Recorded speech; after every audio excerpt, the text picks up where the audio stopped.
ஆன்மீகம் நண்பர்கள் அனைவருக்கும் அன்பான வணக்கம். நம்மளுடைய சேனலில் இன்றைக்கான பதிவு பார்த்திங்கன்னா, முதல்ல போன பதிவுலேயே நான் சொல்லியிருந்தேன். நாயன்மார்களுடைய வாழ்க்கை வரலாற்றை உங்களுக்கு சொல்கிறேன். ஆன்மீகம் அப்படின்னா என்னன்னு தெரிஞ்சுக்கலாம். இல்லறத்தில் எப்படி நம்ம வாழ்கிறது அப்படிங்கிறத பற்றி நம்ம இந்த பதிவில் இன்றைக்கி பார்க்கலாம். இந்த 63 நாயன்மார்களுடைய வாழ்க்கை வரலாறு எப்படி உருவாச்சு அப்படின்னு பார்த்தீங்கன்னா, சுந்தரமூர்த்தி நாயனார் 60 நாயன்மார்களை பற்றி வாழ்க்கை வரலாறாக எழுதுகிறாரு. பிற்காலத்தில் அதை சேக்கிழார் பெருமான் தமிழில் மொழிபெயர்த்து எழுதும்போது சுந்தரமூர்த்தி நாயனாரும் அவருடைய தாய் தந்தையரையும் சேர்த்தி 63 நாயன்மார்களை வாழ்க்கை வரலாற்றை நம்மளுக்கு தொகுத்து கொடுத்துருக்கிறாரு. இது எல்லா நூல்களுமே நம்மளுக்கு ரொம்ப உபயோகமான நூல்களாகவே 63 நாயன்மார்களுமே இருக்குது. இதுக்கு நம்ம நேரம் ஒதுக்கி படிக்கிறதுக்கு நம்மளுக்கு தான் நேரம் இல்லாமல் தேவையில்லாத வேலைகளை யூடியூப்பில் ஓடுறதை எல்லாம் நம்ம செஞ்சுக்கிட்டு இருக்கிறோம். அதையெல்லாம் ஒதுக்கிட்டு இந்த மாதிரி நாயன்மார்களுடைய வாழ்க்கை வரலாற்றை பார்த்தீங்கன்னா, உண்மையான பக்தி அப்படின்னா என்னன்னு நம்மளுக்கு தெரியும். இந்த முதல்ல இன்னைக்கு நம்ம பார்க்கக்கூடிய நாயன்மார்கள் யாரு அப்படின்னு பார்த்தீங்கன்னா, திருநீலகண்ட நாயனாரை பற்றி தான் இன்றைக்கி நம்ம பார்க்க போகிறோம். திருநீலகண்டம் அப்படின்னு அவருக்கு எப்படி பெயர் வந்தது அப்படின்னு பார்த்தீங்க அப்படின்னா, ஆழகால விஷம் பார்க்கடலில் கடையும் போது வந்த ஆழகால விஷத்தை சிவபெருமான் இந்த மிடரினில் அடக்கிய வேதியனே அப்படின்னு ஒரு இடரினும் தளரினும் பதிகத்தில் அதை உங்களுக்கு நான் சொல்கிறேன். இடரினும் தளரினும் எனதொரு நோய் தொடரினும் உணகழல் தொழுதெழுவேன் கடல்தனில் அமுதொடு கலந்த நஞ்சை மிடரினில் அடக்கிய வேதியனே இதுவோ எமை ஆளுமாறு ஈவதொன்று எமக்கில்லையேல் அதுவே உனது இன்னருள் ஆவடுதுறை அரணே அப்படின்னு அந்த பாடலில் வரும். அதில் இந்த நீல நிறமாக தெரியும் சிவபெருமானுடைய கழுத்து. நீங்கள் நிறைய படங்களில் பார்த்தீங்கன்னாலும் கூட இந்த மாதிரி நீல நிறமாக தெரியும். அதனால அவர் திருநீலகண்டம்னே இந்த குயவனார் சொல்வார். அதனால அவர் இயற்பெயருமே திருநீலகண்டத்து குயவனார் அப்படின்னு மாறிடுச்சு. இப்படி அவர் வந்துட்டு இருக்கிற காலத்தில் அவர் சிற்றின்பத்தில் நாட்டம் கொண்டு வேறு பெண்களோடு அவருக்கு தொடர்பு ஏற்படுது. இப்படி அவர் வாழ்ந்துக்கிட்டு வரும்போது இந்த விஷயம் தன்னுடைய மனைவிக்கு தெரிய வருது. அந்த அம்மையார் கேட்குறாங்க, அவங்க நம்மளா இருந்தால் என்ன பண்ணுவாங்க? கோர்ட்டு கேஸு மீடியா எல்லாத்துலேயும் போய் இழுத்துட்டு அவர் மானத்தை அத்தனையும் வாங்கி வாழ்க்கையவே நமக்கு எடுத்துருவோம். ஆனால் அந்த அம்மையார் ஒன்று மட்டும்தான் சொன்னார். ஒரே ஒரு வார்த்தை சுந்தரமூர்த்தி இந்த திருநீலகண்ட நாயனார்கிட்ட சொல்கிறாங்க, ஒரு கணமேனும் எம்மை தீண்டுவீராகினும் திருநீலகண்டமே அப்படின்னு திருநீலகண்டத்து மேலே சத்தியம் பண்ணிடுறாரு. இந்த அம்மா ஒருமையில் சொல்லியிருந்தா இந்த அம்மாவை மட்டும் குறிப்பிடும். அவங்க பன்மையில் சொன்னதுனால திருநீலகண்ட நாயனார் இனி எந்த பெண்ணையுமே நான் தீண்டுறதில்லை, இது திருநீலகண்டத்து மேலே ஆணைன்னு 2 பேரும் சத்தியம் பண்ணிடுறாங்க. இப்படியே காலங்கள் உருண்டு ஓடுது. 2 பேரும் வயோதிகம் அடைஞ்சிடுறாங்க. இதை பார்த்த சிவபெருமான் நம்மால் சும்மா இருப்பாருங்களா? அவர் எவ்வளோ பெரிய சோதனைக்கு உள்ளாக்குவார் நம்மளையே. திருவிளையாடல் புரிகிறதுல சிவபெருமான் விட்டா வேற யாரு நீங்கள் சொல்லுங்கள். அவர் ஒரு அந்தனர் வேடம் பூண்டு அங்கே வர்றாரு.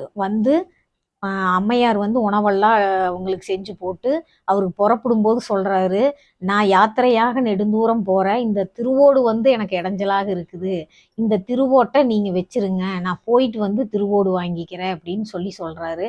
அப்போ அந்த திருநீலகண்ட நாயனார் சொல்கிறாரு, சாமி நானும் திருவோடு செஞ்சு அடியார்களுக்கு கொடுத்துட்டு வர்றேன், இந்த திருவோட்டை நான் பத்திரமா வச்சுருந்து உங்களுக்கு கொடுக்குறேன் சாமி அப்படின்னு. உங்கள் திருவோடு மாதிரி இந்த திருவோடு இல்லை, இது அதிசய திருவோடு, சக்தி வாய்ந்த திருவோடு, இதை நீங்கள் எனக்கு பத்திரமா கொடுக்கணும்னு சொன்னோன்னா அப்படியே ஆகட்டும் சாமின்னு வாங்கி கொண்டு நம்மளாம் இப்போ அதை பெட்டின்னு சொல்கிறோம். அப்போ பேழை அப்படின்னு சொல்லுவாங்க. அதில் கொண்டு போய் அவர் வச்சிட்றாரு அந்த திருவோட்டை.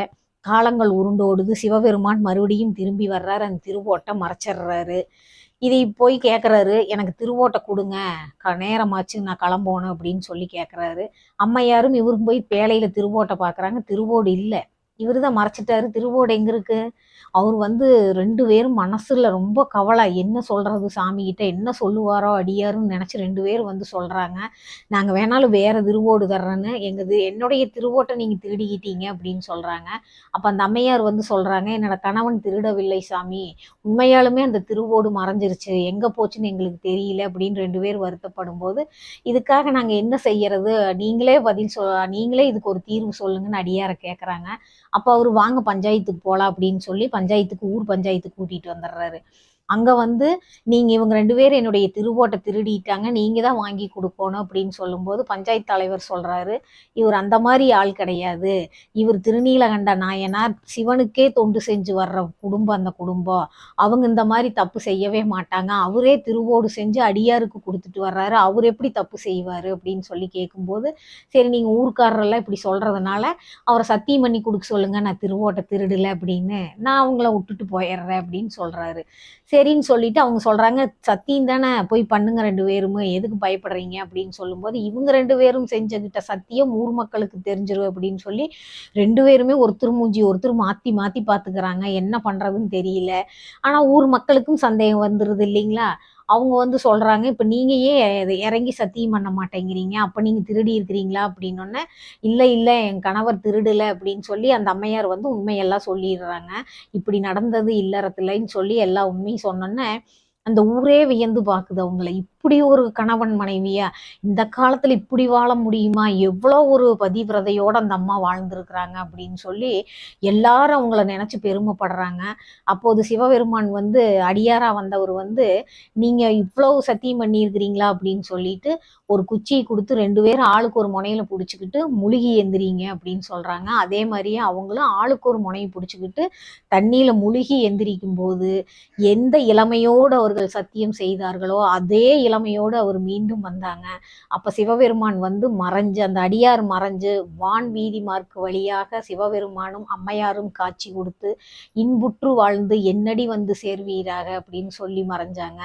அவங்க காலம் சென்றதுக்கு அப்புறம் சிவபெருமானோடு இரண்டர கலந்தார்கள் அவர்கள். இந்த மாதிரி பக்தி செலுத்தி ஆன்மீகத்துல நம்ம வாழ்றதுதான் உண்மையான பக்தி.